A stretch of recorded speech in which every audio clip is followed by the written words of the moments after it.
Chapter 8. After parking the department's speedy, beefed-up hover car on the roof of the San Francisco Hall of Justice on Lombard Street, bounty hunter Rick Deckard, briefcase in hand, descended to Harry Bryant's office. "You're back awfully soon," his superior said, leaning back in his chair and taking a pinch of specific number 1 snuff. "I got what you sent me for." Rick seated himself facing the desk. He set his briefcase down. "I'm tired," he realized. It had begun to hit him, now that he had gotten back. He wondered if he would be able to recoup enough for the job ahead. "How's Dave?" he asked. "Well enough for me to go talk to him? I want to before I tackle the first of the Andes." Bryant said, "You'll be trying for Polikoff first, the one that lasered Dave. Best to get him right out of it, since he knows we've got him listed." "Before I talk to Dave?"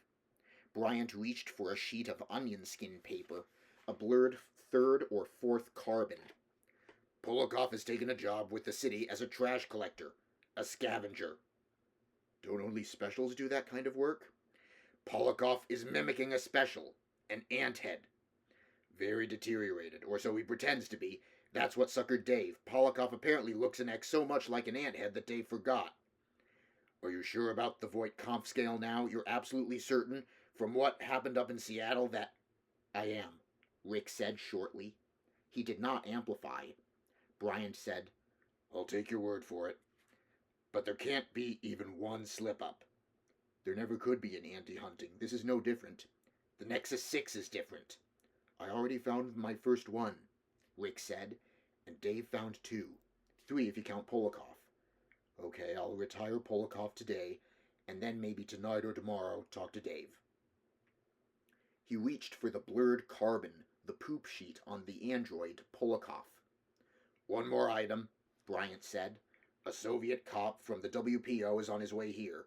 While you were in Seattle, I got a call from him. He's aboard an Aeroflot rocket that'll touch down at the public field, here, in about an hour.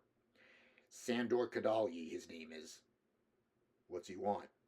Rarely, if ever, did WPO cops show up in San Francisco. "WPO is enough interested in the new Nexus 6 types that they want a man of theirs to be with you. An observer, and also, if he can, he'll assist you. It's for you to decide when and if he can be of value. But I've already given him permission to tag along." "What about the bounty?" Rick said. "You won't have to split it," Bryant said, and smiled creakily. "I just wouldn't regard it as financially fair." He had absolutely no intention of sharing his winnings with a thug from WPO. He studied the poop sheet on Polikoff. It gave a description of the man, or rather the Andy, and his current address and place of business, the Bay Area Scavengers Company with offices on Geary. "Want to wait on the Polikoff retirement until the Soviet cop gets here to help you?" Bryant asked. Rick bristled. "I've always worked alone. Of course it's your decision. I'll do whatever you say, but I'd just as soon tackle Polikoff right now, without waiting for Kadalyi to hit town." "You go ahead on your own," Bryant decided. "And then on the next one, which will be a Miss Luba Luft. You have the sheet there on her, too. You can bring in Kadalyi." Having stuffed the onion skin carbons in his briefcase, Rick left his superior's office and ascended once more to the roof and his parked hover car. "And now let's visit Mr. Polikoff," he said to himself. He patted his laser tube.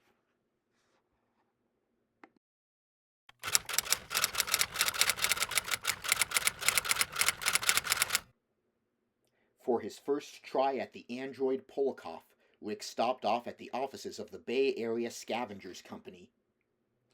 "I'm looking for an employee of yours," he said to the severe, gray-haired switchboard woman. The Scavengers building impressed him. Large and modern, it held a good number of high-class, purely office employees. The deep pile carpets, the expensive genuine wood desks, reminded him that garbage collecting and trash disposal had, since the war, become one of Earth's important industries.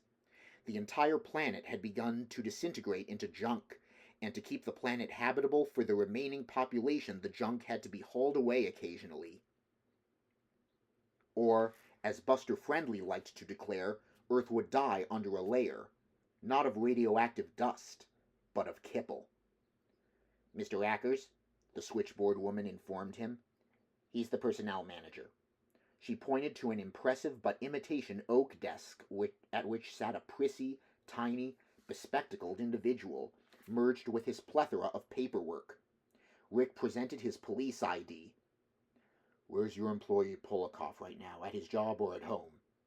After reluctantly consulting his records, Mr. Ackers said, Polikoff ought to be at work, flattening hover cars at our Daly City plant and dumping them into the bay. However, the personnel manager consulted a further document, then picked up his vidphone and made an inside call to someone else in the building. He's not, then, he said, terminating the call. Hanging up, he said to Rick, Polikoff didn't show up for work today. No explanation. What's he done, officer? If he should show up, Rick said, don't tell him I was here asking about him. You understand? Yes, I understand, Ackers said sulkily, as if his deep schooling in police matters had been derided. In the department's beefed-up hover car, Rick next flew to Polikoff's apartment building in the Tenderloin. We'll never get him, he told himself. They, Bryant and Holden, waited too long. Instead of sending me to Seattle, Bryant should have sicked me on Polikoff. Better still, last night, as soon as Dave Holden got his. What a grimy place, he observed as he walked across the roof to the elevator. Abandoned animal pens, encrusted with months of dust. And in one cage, a no longer functioning false animal, a chicken. By elevator, he descended to Polikoff's floor, found the hall unlit, like a subterranean cave. Using his police A-powered sealed beam light, he illuminated the hall and once again glanced over the onion skin carbon. The Voight-Kampff test had been administered to Polikoff. That part could be bypassed, and he could go directly to the task of destroying the android. Best to get him from out here, he decided. Setting down his weapons kit, he fumbled it open, got out a non-directional Penfield wave transmitter. He punched the key for catalepsy, himself protected against the mood emanation by means of a counterwave broadcast through the transmitter's metal hull directed to him alone. They're now all frozen stiff, he said to himself as he shut off the transmitter. Everyone, human and Andy alike, in the vicinity. No risk to me. All I have to do is walk in and laser him. Assuming, of course, that he's in his apartment, which isn't likely. Using an infinity key, which analyzed and opened all forms of locks known, he entered Polikoff's apartment, laser beam in hand. No Polikoff. Only semi-ruined furniture, a place of kipple and decay. In fact, no personal articles. What greeted him consisted of unclaimed debris which Polikoff had inherited when he took the apartment, and which in leaving he had abandoned to the next, if any, tenant. I knew it, he said to himself. Well, there goes the first $1,000 bounty, probably skipped all the way to the Antarctic Circle. Out of my jurisdiction, another bounty hunter from another police department will retire Polikoff and claim the money. On, I suppose, to the Andes who haven't been warned, as was Polikoff. On to Luba Luft. Back again on the roof in his hover car, he reported by phone to Harry Bryant. No luck on Polikoff. Left probably right after he lasered Dave. He inspected his wristwatch. Want me to pick up Kadali at the field? It'll save time, and I'm eager to get started on Miss Luft. He already had the poop sheet on her laid out before him, had begun a thorough study of it. Good idea, Bryant said, except that Mr. Kadali is already here. His Aeroflot ship, as usual, he says, arrived early. Just a moment. An invisible conference. He'll fly over and meet you where you are now, Bryant said, returning to the screen. Meanwhile, read up on Miss Luft, an opera singer, allegedly from Germany, at present attached to the San Francisco Opera Company. He nodded in reflexive agreement, his mind on the poop sheet. Must have a good voice to make connections so fast. Okay, I'll wait here for Kadali. He gave Bryant his location and rang off. I'll pose as an opera fan, Rick decided as he read further. I particularly would like to see her as Donna Anna in Don Giovanni. In my personal collection I have tapes by such old-time greats as Elizabeth Schwarzkopf and Lotta Lehman and Lisa Della Casa. That'll give us something to discuss while I set up my Voight Conf equipment. His car phone buzzed. He picked up the receiver. The police operator said, "Mr. Deckard, a call for you from Seattle. Mr. Bryant said to put it through to you, from the Rosen Association." "Okay," Rick said, and waited. What do they want? He wondered. As far as he could discern, the Rosens had already proven to be bad news, and undoubtedly would continue so, whatever they intended. Rachel Rosen's face appeared on the tiny screen. "Hello, Officer Deckard." Her tone seemed placating. That caught his attention. "Are you busy right now, or can I talk to you?" "Go ahead," he said. "We of the Association have been discussing your situation regarding the escaped Nexus 6 types, and knowing them as we do, we feel that you'll have better luck if one of us works in conjunction with you." "By doing what?" "Well, by one of us coming along with you, when you go out looking for them." "Why? What would you add?" Rachel said, "The Nexus 6s would be wary at being approached by a human, but if another Nexus 6 made the contact—" "You specifically mean yourself?" "Yes." She nodded, her face sober. "I've got too much help already." "But I really think you need me." "I doubt it. I'll think it over and call you back." At some distant, unspecified future time, he said to himself. Or more likely never. That's all I need. Rachel Rosen popping up through the dust at every step. "You don't really mean it," Rachel said. "You'll never call me. You don't realize how agile and illegal escaped Nexus 6 is, how impossible it'll be for you. We feel you owe this because of, what we did." "I'll take it under advisement." He started to hang up. "Without me," Rachel said, "one of them will get you before you can get it." "Goodbye," he said, and hung up. What kind of world is it, he asked himself, when an android phones up a bounty hunter and offers him assistance? He rang the police operator back. "Don't put any more calls through to me from Seattle," he said. "Yes, Mr. Deckard. Has Mr. Cadalli reached you yet?" "I'm still waiting, and you had better hurry because I'm not going to be here long." Again he hung up. As he resumed reading the poop sheet on Luba Luft, a hovercar taxi spun down to land on the roof a few yards off. From it a red-faced, cherubic-looking man, evidently in his mid-50s, wearing a heavy and impressive Russian-style greatcoat, stepped and, smiling, his hand extended, approached Rick's car. "Mr. Deckard?" the man asked with a Slavic accent. "The bounty hunter for the San Francisco Police Department?" The empty taxi rose, and the Russian watched it go, absently. "I'm Sandor Cadalli," the man said, and opened the car door to squeeze in beside Rick. As he shook hands with Cadalli, Rick noticed that the WPO representative carried an unusual type of laser tube, a subform which he had never seen before. "Oh, this," Cadalli said. "Interesting, isn't it?" He tugged it from his belt holster. "I got this on Mars." "I thought I knew every handgun made," Rick said, "even those manufactured at and for use in the colonies." "We made this ourselves," Cadalli said, beaming like a Slavic Santa, his ruddy face inscribed with pride. "You like it? What is different about it functionally is... Here, take it." He passed the gun over to Rick, who inspected it expertly, by ways of years of experience. "How does it differ functionally?" Rick asked. He couldn't tell.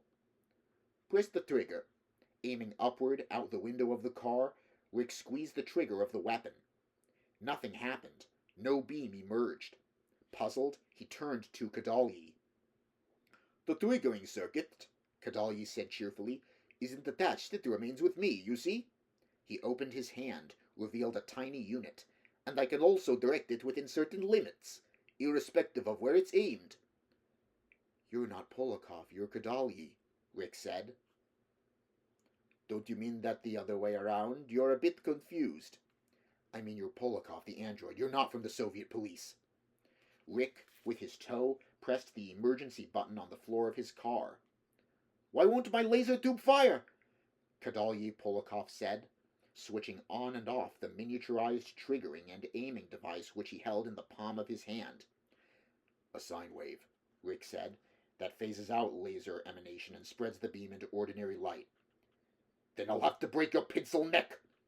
The android dropped the device and, with a snarl, grabbed with both hands for Rick's throat. As the android's hand sank into his throat, Rick fired his regulation-issue old-style pistol from its shoulder holster. The .38 Magnum slug struck the android in the head and its brain box burst. The Nexus 6 unit which operated it blew into pieces, a raging, mad wind which carried throughout the car.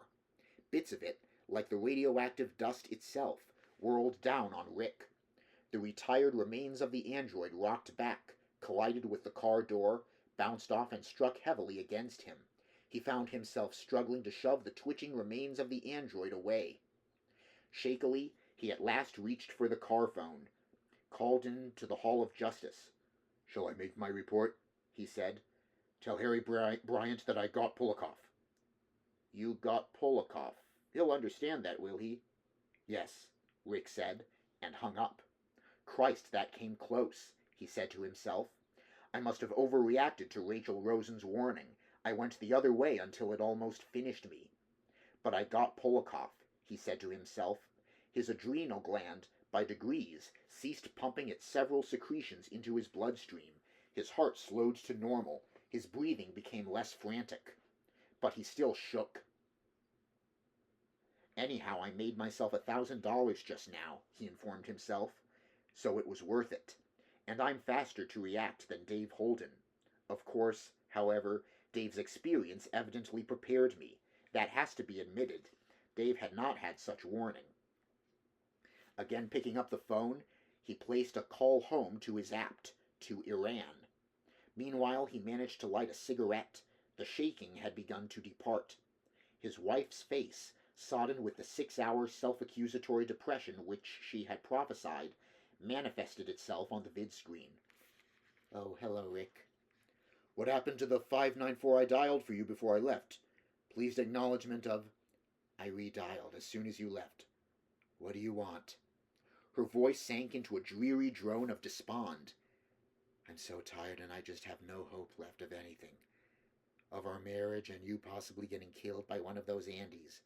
Is that what you want to tell me, Rick, that an Andy got you?" In the background, the racket of Buster Friendly boomed and brayed, eradicating her words. He saw her mouth moving but heard only the TV. "Listen," he broke in. "Can you hear me? I'm onto something. A new type of android that apparently nobody can handle but me. I've retired one already, so that's a grand to start with. You know what we're going to have before I'm through?" Iran stared at him sightlessly.